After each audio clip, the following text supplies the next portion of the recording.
Hi, my name is Ryan Smith, and today I'm going to be presenting my research report on Dick's Sporting Goods.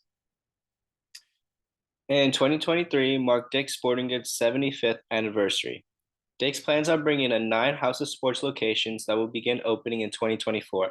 This is aimed at exploring the future of retail. They look to add turf fields, running tracks, rock climbing, batting, and golfing cages all within the store. Dick's also realizes that footwear is crucial within sports. They plan to add 75% of the store within the chain to offer premium full-service footwear. Dick's was founded in 1948 by an 18-year-old man named Dick Stack. He originally opened the store to sell bait and tackle for fishing. Then he expanded into clothing wear, different sports, and different types of camping gear. The company took off in the 1990s when Dick bought the company off of his father. In 1990s, they expanded by offering more sportswear and outdoor equipment along with clothing. Then in 2020 or 2002, the company went public. They went from 50 stores to 141 stores across 25 different states. Then in 2005, Dick's became King's, overthrowing Sports Authority in size. Dick's mission is to create an exclusive environment within the sporting world to offer passion, skills, and diverse teammates to thrive. Dick's wants to create leading brands within the market to serve and inspire all athletes.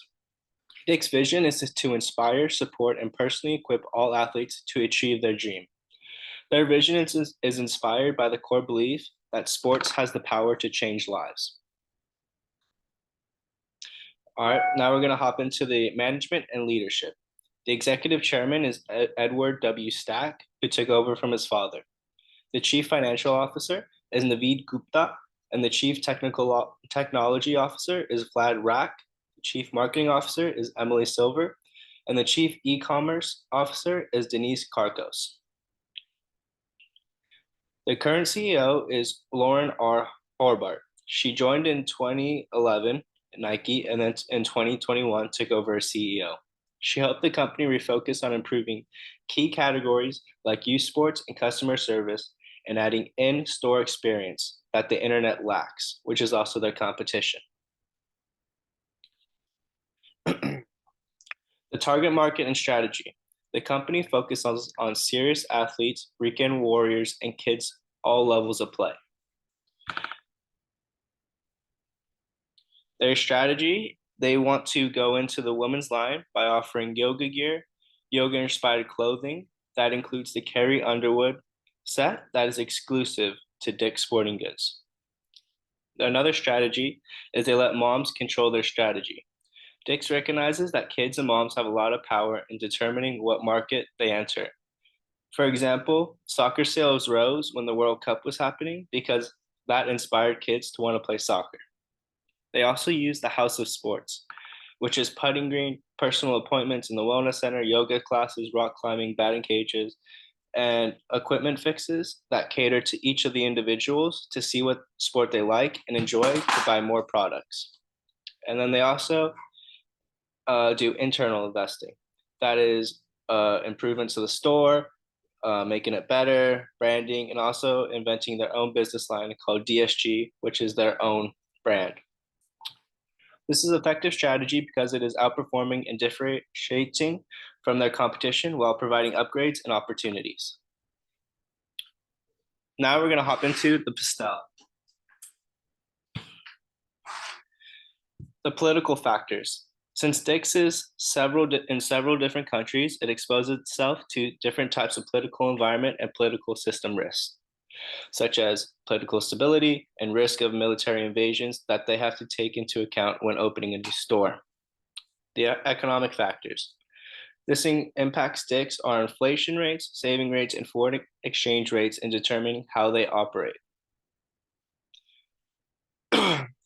such as the type of economy system there is and whether it is unstable, and the exchange rates are factors that Dick's has to incorporate when entering a new market or country.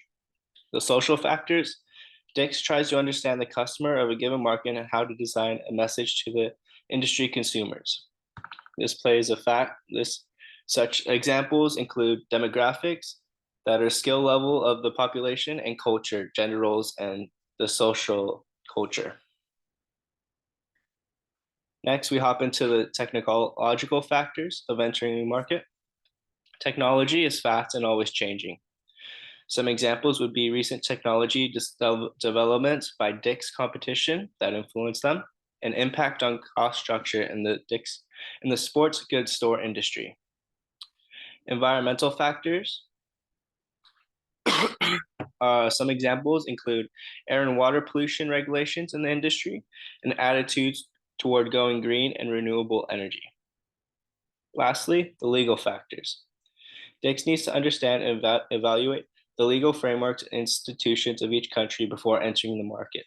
Some examples would be the antitrust laws within the country and industry, and the copyright, patents, and intellectual property laws. Next, we hop into the financial overview of Dick's.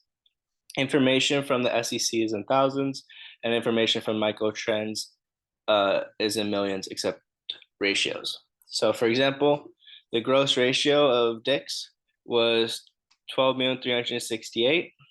There was an increase from the previous year of 0.61%. So they grew their revenue from the previous year. Cost profit margin was 12,368, or that was what they earned, and then you subtract it, which you get 4,284,5800.198, which there was a 9% decline from 2022, which means their profit margin was lower than the previous year. Net profit is 1,043,000, where Dick's saw a 31% decline from 2022. We can see it here, what the decline looks like in the chart here. So this would be 2022, what we evaluate. Previous year, we see the decline. So there's a lot of declines in it. Return of investment is about 26%. Dick's is below the average ROI and is in a decline from the previous year. The current ratio, 1.88. Dick's maintained the exact same ratio from the previous year, so they were stable on that. And then debt to equity ratio was 0.61. This showed a decline from the previous year. So looking at Dick's financial statements, they didn't do as good of a job from the previous year, but they still maintained the profits and became a powerhouse within the industry. Now we look at Big Five. Their revenue was 9,995,538, and their net profit was 26,000,134. Now, if we compare that to Dick's, Dick's has brought in more revenue compared to Big Five, even though they were in a down year. Dick's has also ended with more net profit. So, for example, we saw how poorly Dick's did the previous year, but they still managed to outperform Big Five, which is one of their competitors. And then Dick's is in better health. Why are they in better health? This could be due to the sizing of the companies. Dick's is a lot bigger, so it just has more revenue, even though it had less revenue from the previous year. And what it could also include what the customer prefers, what store, loyalty within the customer. Based on the financials, Dick's is in better health, even though the two remain profitable, but Dick's was not as good of shape as the previous year. Ethical issues. Dick's has seen a rise of theft. Dick's blamed theft and damaged inventory for poor earnings. So that could be taken into account why Dick's did so poorly this year than compared to last year. They also faced gun selling. Dick's was placed with ethical issues regarding gun control in the aftermath of Parkland, Florida shooting. The repercussions of this were the threat of boycotting from customers and store employees stating they were quitting. However, Dick's did not seem to take that big of a hit, with 73% of respondents taken from the poll in the MSN agreeing with Dick's stance. And following that 2 weekends, Dick's saw a rise of 0.3% in foot traffic. And then the corporate social responsibility initiatives include donations and sponsors. Sponsorships are given to youth leagues and organizations. Dix also provides donations in support of specific events or in help of youth teams. And then Sport Matter Day. The Sports Matter Giving Truck, which arrives on Sports Matter Day, inspires and enables youth to participate through gift giving, equipment kits, which provide youth athletes the opportunity to try different sports. So it's pretty much a give back to the community to let the kids try different sports. And then managerial recommendations.